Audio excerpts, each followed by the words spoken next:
Saya tuh 15 tahun di Dewan Pendidikan, alhamdulillah Pak. Tidak pernah didatangin dan tidak pernah Ditanyain. audiens. Saya bilang, terus ngapain? Ya, udahlah, saya mau keluar aja.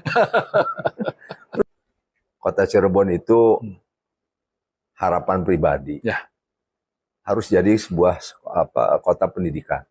Kota pendidikan. Oke. Dari pendidikan itu ya akan multiplier efek ke dalam sektor ekonomi, fungsi-fungsi yang lain ya, kesehatan, akan terbawa. Tapi kalau kita mengambil tema ekonomi, pendidikan nggak akan berjalan, hancur. Saya tidak tahu arah pendidikan kemana. Itu multiplier efek, Pak.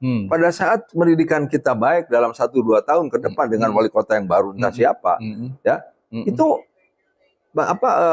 sektor ekonomi akan kuat, Pak.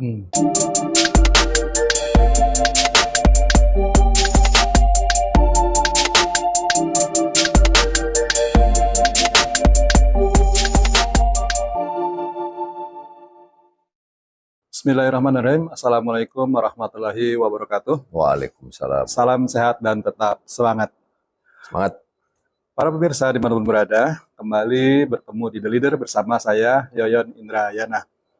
Para pemirsa, saat ini saya bersama dengan narasumber kita yang sangat luar biasa, politisi senior Kota Cirebon, pernah juga menjadi anggota DPRD Kota Cirebon, dan juga aktif berbagai macam kegiatan sosial, kemasyarakatan juga keagamaan, dan juga pendidikan. Ketua Dewan Pendidikan Kota Cirebon, Bapak Dr. Haji Hediana Yusuf MM. Apa kabar Pak Dokter? Alhamdulillah sehat walafiat. Sehat ya Pak ya? Alhamdulillah sehat. Luar biasa. Pak Dokter, setahu saya Pak Dokter ini kan Ketua Dewan Pendidikan Kota Cirebon ya. Tetapi ternyata banyak juga kegiatan yang lain. Entah itu di sosial kemasyarakatan maupun keagamaan juga ya Pak ya. Dan juga di pendidikan juga. Dosen juga ya Pak ya? Masih ya Pak ya? Masih. Pak, kalau bisa barangkali Pak Dokter bisa ceritakan sedikit perjalanan karir Bapak sampai saat ini seperti apa, biar pemirsa tahu. Monggo Pak. Assalamualaikum warahmatullahi wabarakatuh. Waalaikumsalam warahmatullahi wabarakatuh. Pak Yoyon yang terhormat. Ini orang hebat. Alhamdulillah saya bisa bertemu. Saya memang dunia pendidikan. Pendidikannya Pak ya. Dari sejak tahun 84 di Cirebon ini, saya kelola pendidikan dari mulai kursus sampai perguruan tinggi. Di samping itu, kita juga banyak membentuk sekolah pendidikan non formal, kejuruan begitu ya Pak ya? Kejuruan, TK, kita pernah bikin TK bersamaan dengan bikin perguruan tinggi. Jadi pagi hari ngurus TK, siang hari ngurus perguruan tinggi. Nah, setelah itu juga di organisasi masyarakatan, juga di Dewan Pendidikan, di NU, dulu di politik, pernah di politik. Tapi masih sampai sekarang Pak? Ya, politiknya masih sampai sekarang? Rasanya saja, rasanya saja di dunia politik. Cuman merasakan. Gitu ya. Sampai membuat sebuah perguruan tinggi. Jadi tujuan membuat wadah perguruan tinggi ini adalah tidak lain kita ingin mengajak beberapa orang yang berminat hidup di dunia perguruan tinggi, silahkan bergabung. Silahkan untuk mengembangkan kemampuan masing-masing dalam sebuah wadah. Apa nama perguruan tingginya Pak? Lembaganya adalah Yayasan Pengembangan Ilmu Mahardika. Perguruan tingginya adalah Institut Teknologi dan Kesehatan Mahardika. Institut Teknologi Kesehatan Mahardika ya. Kesehatan. Ini luar biasa. Kita singkat dengan Institut Mahardika lah. Oh gitu. Sudah 20 tahun. Oh cukup lama Pak ya di Cirebon ini ya. Oke. Sepintas saja lah. Oke Pak Dokter, ini kita ngobrol santai saja Pak terkait dengan sebentar lagi kan Indonesia akan menghadapi pesta demokrasi ya Pak ya, tahun 2024 gitu ya. Artinya kita tidak akan mengobrol tentang penyelenggaraan di pusat sana Pak ya, pemilihan presiden atau calon presiden nggak perlu lah, itu urusan orang pusat ya Pak. Urusan kita orang daerah saja. Bagaimana kita juga akan memilih calon-calon kita di daerah juga gitu Pak. Nah, menurut saya ini penting Pak dalam rangka untuk memberikan edukasi pada masyarakat terkait dengan bagaimana memilih calon pemilih yang tepat. Saya rasa Pak Dokter yang sudah pengalaman dalam bidang pendidikan dan juga politik mestinya banyak bisa memberikan edukasi ataupun pencerahan kepada masyarakat seperti apa sih apa yang bisa kita lakukan agar kita tidak salah dalam memilih sesuai dengan brand kita Pak, The Leader. Kita memilih pemimpin gitu ya. Nah, Pak Dokter, menurut Pak Dokter secara umum bagaimana kondisi kepemimpinan politik selama beberapa tahun belakangan ini di Kota Cirebon, Pak? Dalam pandangan Bapak saja, Pak. Khusus di Kota Cirebon. Kota Cirebon saja, ya. Situasi politik saat ini Ya. dengan bentuk siasah itu masih jauh dari yang diharapkan. Kenapa? Satu, masih kuatnya transaksional. Ya. Dan ini yang harus segera diselesaikan oleh para remaja. Generasi muda berikutnya, gitu ya. milenial. Karena bisa tidak perkembangan khususnya yang transaksional ini berubah. Ya. Karena dalam memilih seorang pemimpin, itu harus benar-benar dilihat dari track recordnya, dari mulai dia muncul, dia pegang organisasi apa, dia punya apa. Kalau ujug-ujug, tiba-tiba, nah ini berat, Pak, karena kita tidak mengetahui. Jadi saya sarankan kepada masyarakat, dilihat backgroundnya, kemana dia arahnya, kemampuannya apa. Jejak digital ya Pak? Jejak digitalnya, kalau zaman sekarang. Gitu. Zaman saya nggak ada jejak digital. Nah ini yang harus benar-benar diperhatikan. Barulah kita bisa menentukan. Ya. Sementara itu. Ya. Artinya dalam pandangan Pak Dokter, pemahaman masyarakat Kota Cirebon ini masih ini ya Pak ya, masih belum masih terjebak pada politik praktis gitu ya. Seperti itu ya Pak ya. Jadi, umumnya seperti itu. Ya, jadi kalau melihat, oh ini yang bagus nih, padahal tidak tahu jejaknya, pilih saja, tahu-tahu hasilnya tidak memungkinkan. Yang penting dia dapat kompensasi gitu ya. Kompensasi. Jadi harus sudah mulai saatnya ditanya jejak digitalnya, kenapa memilih ini, kenapa memilih B, istilahnya kan memilih kucing dalam karung. Semuanya udah dikarungin. Pada sekarang kucing udah dikarungin lagi. Oke, Pak Dokter. Kalau kita lihat tadi, seperti oleh Pak Dokter juga sampaikan bahwa kita masih menjumpai praktek-praktek money politik. Dan itu bahkan juga sudah nggak ditutup-tutupin gitu Pak ya, karena udah terbuka gitu kan ya. Nah, padahal kita tahu Pak, bahwa pendidikan politik itu kan menjadi tanggung jawab tidak saja pemerintah, tetapi juga partai politik. Nah, sampai sejauh mana Pak teman-teman partai politik melaksanakan edukasi tersebut? Saya tidak melihat secara real ya, tapi dari pengalaman saya pada saat saya di anggota legislatif, saya melihat dengan tata cara pemilihan sekarang, di mana meraih suara yang terbanyak itu yang jadi, itu yang timbul persoalan. Itu timbul persoalan seseorang yang tidak memahami tentang pemerintahan, tentang negara, tentang organisasi. Karena seseorang ini pada saat ingin menjadi pemimpin harus masuk di organisasi. Banyak organisasi, ada PMI, ada HMI. Artinya belajar dulu ya Pak ya, ada OSIS, dulu, ada BEM. Nah itu harus dia harus masuk ke dalam sebuah organisasi. Nah pada saat dia mampu di organisasi dan mampu mengendalikan, dia akan mampu. Nah pada saat masuk di partai, dia menjadi seorang pemimpin partai, berarti dia mampu mengendalikan. Kenapa dia terpilih?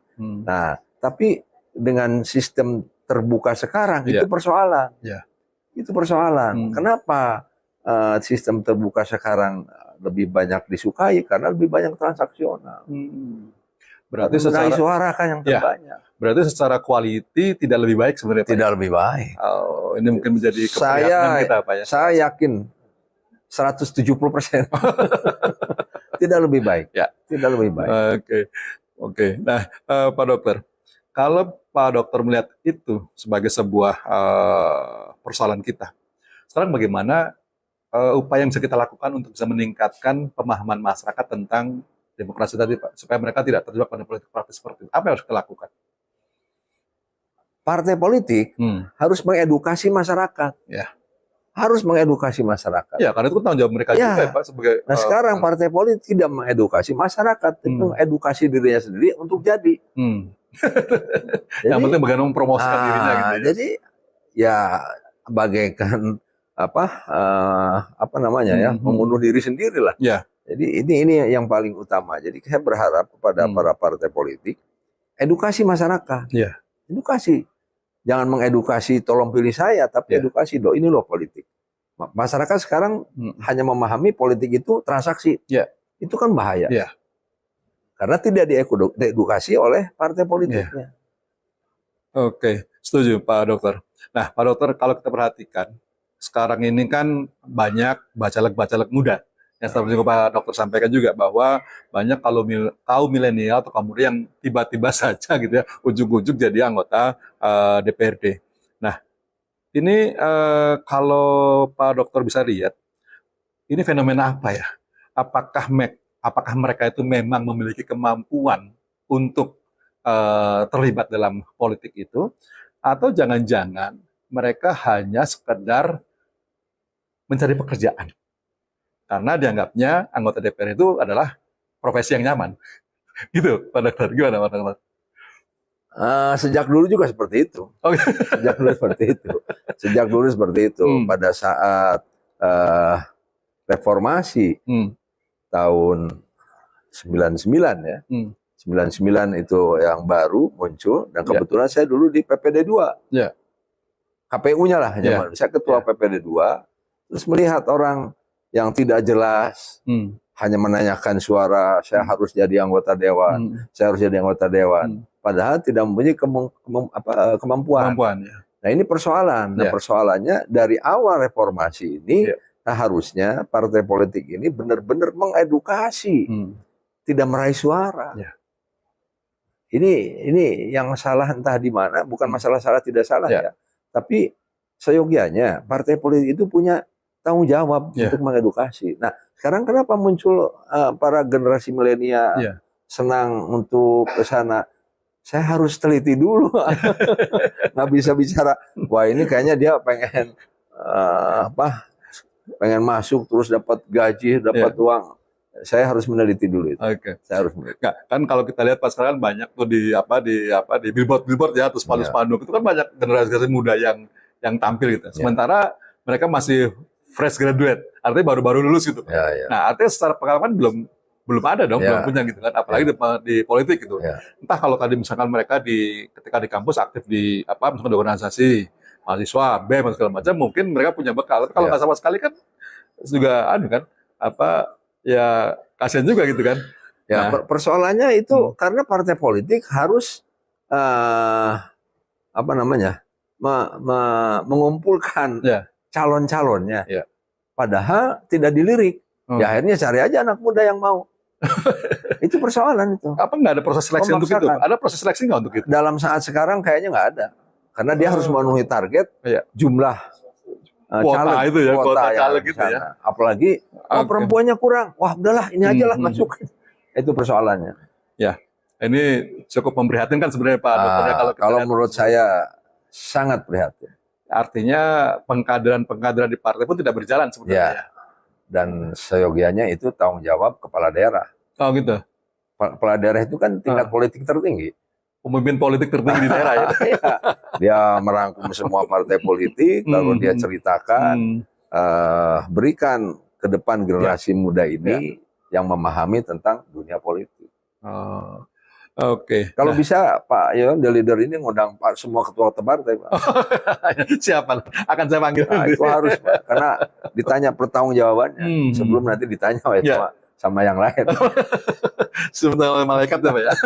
Tanya dulu Pak Yon. Nah tadi terkait karena Pak Dokter sudah menyinggung tentang pemimpin daerah atau kepala daerah, atau dari kita mungkin barangkali wali kota ya Pak ya. Nah dalam pandangan Pak Dokter nih, sekarang kita kan mau mengadakan pilkada juga nih Pak. Artinya dalam pandangan Pak Dokter sepertinya figur-figur seperti apa sih Pak yang layak memimpin kota Cirebon ini? Kota Cirebon itu harapan pribadi. Harus jadi sebuah kota pendidikan. Kota pendidikan. Oke. Dari pendidikan itu Ya. akan multiplier efek ke dalam sektor ekonomi, Fungsi-fungsi yang lain ya. kesehatan. Akan terbawa. Tapi kalau kita mengambil tema ekonomi, pendidikan nggak akan berjalan, hancur. Saya tidak tahu arah pendidikan kemana. Ya. Setiap tahun selama 10 tahun saya di Dewan Pendidikan selalu memberikan saran kepada wali kota. Ya. Dan alhamdulillah saran setebal tesis itu tersimpan di atas meja. Nah, Tidak terbaca ya Pak? Saking sibuknya wali kota. Jadi mungkin itu baru saya bertanya. Kalau nanti yang lain Pak. Jadi saya berharap wali kota ke depan itu mempunyai kemampuan meningkatkan kualitas pelayanan pendidikan. Dari pendidikan itu satu sekolah bagus itu akan datang sektor ekonomi masuk ke sana. Ya, setuju Pak. Tapi kalau misalnya sektor ekonomi yang dipadukan, belum tentu. Pendidikan belum tentu tergenerate ya. Contohnya apa? Ya. Perdagangan apa tuh UMKM disimpan di satu tempat, nggak jalan. Yang jalan UMKM-nya aja paling. Di jalan Cipto misalnya. Gitu ya. Di sini difokuskan. Ya udah. Tapi tidak ada tambah sektor lain yang fungsi-fungsi yang lain ikut tumbuh gitu ya Pak ya. Oke. Nah, menurut Pak Dokter, karena Bapak juga sebagai Ketua Dewan Pendidikan Kota Cirebon, Pak, apakah memang masalah pendidikan di Kota Cirebon ini sudah cukup bagus atau kurang bagus barangkali atau seperti apa? Dari segi apanya? Dari segi apanya?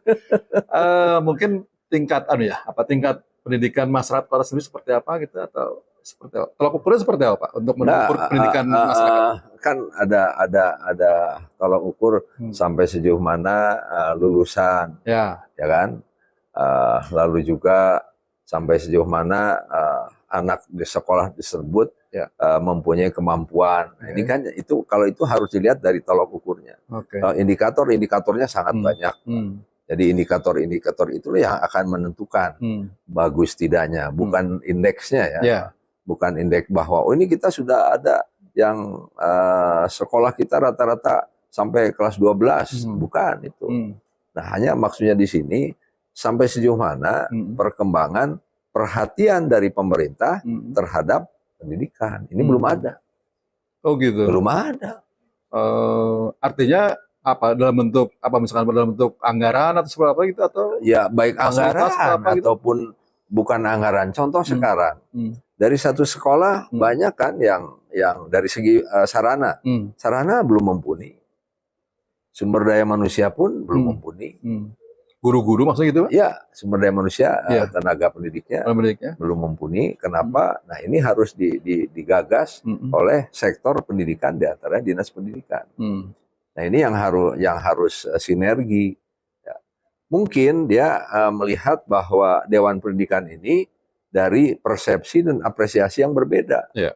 Karena mereka tidak memahami apa sih Dewan Pendidikan. Persepsi mereka tidak sama tentang Dewan Pendidikan. Itu kan kumpulan orang-orang pensiunan, udah biarin aja. Padahal tugas utamanya memberikan saran kepada wali kota, bukan kepada dinas pendidikan. Kepada wali kota untuk meningkatkan pelayanan kualitas pelayanan pendidikan di Kota Cirebon. Itu tidak dipahami. Jadi mereka menganggap bahwa Dewan Pendidikan ada di bawah dinas pendidikan. Ya salah, saya bilang. Oh iya. Kita mitra loh Pak, undang-undang loh. Kita itu mitra, Undang-Undang 20 tahun 2003, PP nomor 17 tahun 2010, Perda nomor 1 tahun 2020, belum perwalinya dan seterusnya. Itu sudah jelas. Kenapa? Tidak banyak yang membaca tentang perundangan, khususnya di bidang pendidikan. Betul. Itu kira-kira. Nah, artinya selama ini berarti peran Dewan Pendidikan sampai sejauh apa Pak terhadap pendidikan di Kota Cirebon ini? Kalau peran dan fungsinya masih kita jalankan, di antaranya mengawasi tentang pelaksanaan pendidikan, lalu memberikan saran setiap waktu, setiap periode, paling tidak setiap tahun kita membuat laporan report kinerja dan memberikan saran di sana. Lalu membantu tentang mensupport tentang kegiatan, mensupport sarana, mensupport biaya yang harus dilakukan. Dan yang terakhir memediasi bila mana ada persoalan-persoalan dari masyarakat kepada pemerintah. Pak Dokter, kalau kita lihat di Cirebon ini kan banyak pelaku kegiatannya dari luar daerah, dari luar kota Cirebon, termasuk dalam bidang pendidikan juga. Artinya banyak penduduk-penduduk sekitar kota Cirebon yang bersekolah di kota Cirebon. Ya. Begitu kan Pak ya? Nah, artinya kan berarti pendidikan di kota Cirebon cukup bagus Pak, sehingga orang datang ke sini. Itu tidak berbicara, itu kan berbicara kuantitas. Kita kalau kualitasnya, kualitasnya seperti apa? Belum. Ya belum. Kualitasnya seperti apa? Apakah kita terbaik? Hanya per sekolah. Ya. Mungkin SMA, Ya. oke lah. Hanya SMA 2. Tapi harusnya mendukung secara juga umum yang lainnya gitu. Yang lainnya didukung. Apalagi SMA, kita sudah mengajukan surat kepada gubernur untuk mengembalikan SMA ke daerah. Dewan Pendidikan maksudnya. Ya. Untuk segera itu kapan Pak? Bulan Oktober yang lalu. 2020. Belum ada respon dari provinsi? Belum ada. Itu kan mungkin keputusan nasional barangkali ya? Ya, tapi kita paling tidak ada masukan. Ada inisiatif lah ya? Kenapa? Karena berbagai indikator permasalahan. Dewan Pendidikan sulit masuk ke SMA. Karena itu penyempurnaan provinsi? Nah, mereka seolah-olah, maaf Pak, bukan daerah. Padahal itu penduduk kita. Ya. Ada di wilayah kota Cirebon. Itu yang tidak kita mengundang berapa kali KCD, kantor cabang. Ya, kantor cabang dinas ya. Tidak pernah hadir. Kita datang ke sana seolah siapa lu? Ya saya terbuka saja. Jadi artinya dia sudah hilang gap, membuat gap. Bagaimana kita mau menjadi kesatuan kalau sudah ada gap? Padahal itu kan menjadi tanggung jawab kita bersama ya Pak untuk meningkatkan derajat pendidikan itu kan. Laporan ke provinsi itu kan administratif. Ya. Kalau administratif silahkan. Prakteknya kan di sini gitu ya Pak. Oke. Berarti Bapak lebih setuju kalau SMA itu dikembalikan ke daerah Pak ya? Oke. Tapi katanya anggaran daerah tidak mampu untuk mengelola itu. Belum tentu Pak. Tentu ya. Belum tentu. Kemarin itu karena pandemi saja. Oh gitu ya. Karena paling gampang kan yang disalahkan pandemi. Harusnya pada saat muncul sebuah persoalan, ya pemerintah itu harus benar-benar mencari bagaimana. Dan saya melihat di tempat lain kok mereka mudah aja datang ke pusat minta dana dan jalan. Kenapa di Cirebon susah? Ya. Jalan protokol aja tidak pernah benar. Ya artinya yang salah satu yang di Jalan Siliwangi di depan mata itu. Depan mata itu aja loh dari beresin segitu. Apalagi ngurusin yang lain gitu. Berarti nggak ada niat. Atau mungkin kita yang kurang agresif ya Pak. Pemerintah kita yang kurang agresif ke pemerintah pusat untuk tidak ada keinginan. Nggak ada kita kan. Oke, Pak Dokter. Selain itu ya, apa yang bisa kita lakukan agar tadi ya, kalau tadi Pak Dokter sampaikan bahwa mungkin secara kuantitas kita mungkin bagus ya, tapi secara kualitas mungkin belum bagus. Apa yang harus kita lakukan untuk bisa meningkatkan kualitas? Pemerataan kualitas di semua sektor, khususnya di bidang pendidikan. Bidang pendidikan dengan dinas pendidikan itu mempunyai sebuah indikator untuk menentukan itu. Jadi jangan hanya satu sekolah itu terus diangkat, yang lainnya tidak. Itu yang belum kita lihat di Kota Cirebon Pak ya. Itu perlu langkah besar itu untuk bisa termasuk merger dari sekolah-sekolah SD yang satu tempat. Katakanlah ada SDX 1, X2, X3 di satu tempat. Nah, itu harus di merger. Kenapa? Karena kadang-kadang X1 ini ujian, X2-nya mengadakan kegiatan lomba di lapangan. Nah, itu kan bentrok. Warna gedungnya pada satu lokasi, yang ini putih, ini merah, ini kuning. Nah, ini kan persoalan. Ya. Tuh, persoalan merger belum tuntas, Pak. Oke, saya pikir cukup banyak masalahnya kalau di dunia pendidikan Pak ya, tidak saja anunya. Ya tidak semerawut Pak, tapi kalau dilaksanakan akan tuntas. Ya, paling tidak dimulai gitu Pak ya. Apa dimulainya, yang penting itu kan seperti itu. Oke, Pak Dokter. Paling tidak kepala dinas pendidikannya orang pendidikan lah. The right man on the right place. Itu yang selalu menjadi pertanyaan beberapa narasumber Pak, bahwa di kita itu sekarang lemahnya di situ, the right man on the right place. Apakah juga Pak Dokter yang menyatakan lemah kan bukan saya. Ya artinya banyak opini yang menyatakan bahwa artinya apa? Reformasi birokrasi. Reformasi birokrasi di kita belum berjalan dengan baik. Sehingga tadi banyak penempatan-penempatan pimpinan-pimpinan OPD yang tidak tepat seperti itu, Pak. Ya, kalau saya tanya, kenapa selalu itu? Coba Pak Hedi, kalau Pak Hedi duduk di situ pasti pusing. Lah, saya bilang enggak pusing. Kalau sesuai dengan ketentuan sih enggak, tapi kalau sesuai titipan itu yang pusing. Artinya sesuai regulasi, Pak ya. Karena saya pernah nanya, kenapa ini? Wah, Pak Hedi sih nggak memahami. Saya pasti nggak memahami karena persoalannya itu. Kan persoalannya jelas itu. Oke, Pak Dokter, luar biasa. Bapak sangat menguasai sekali terkait dengan pendidikan ya, karena memang Bapak juga pantas lah sebagai Ketua Dewan Pendidikan. Nah, sekarang menurut Pak Dokter, apa masalah lain di kota ini selain pendidikan, Pak? Kedisiplinan. Dari? Keberadaan. Dari perawutan. Masyarakat juga semua ya, situasi kotanya. Terutama disiplin dalam mengendarai, disiplin dalam tata tertib, bahwa di sini tidak boleh jualan, di sini tidak boleh, itu masih. Artinya disiplin masyarakat, Pak ya, dalam berbagai macam aktivitas di perkotaan ini memang perlu kita tingkatkan juga ya. Saya rasa itu kan gambaran dari birokrasi juga sebenarnya, Pak. Bukan saya ya. Saya cuma mancing aja. Oke, Pak Dokter. Pak Dokter ini aktif di politik cukup lama, saya rasa, dan menguasai juga persoalan-persoalan di Kota Cirebon. Pak Dokter nggak berminat dari wali kota ke depan itu, Pak? Kalau untuk jadi wali kota tidak boleh mencalonkan diri. Oh gitu ya, harus diusulkan gitu. Harus dicalonkan. Kalau dicalonkan berarti siap. Yang namanya calon ya harus dicalonkan. Oh gitu. Kalau dicalonkan siap ya, Pak ya? Belum tentu.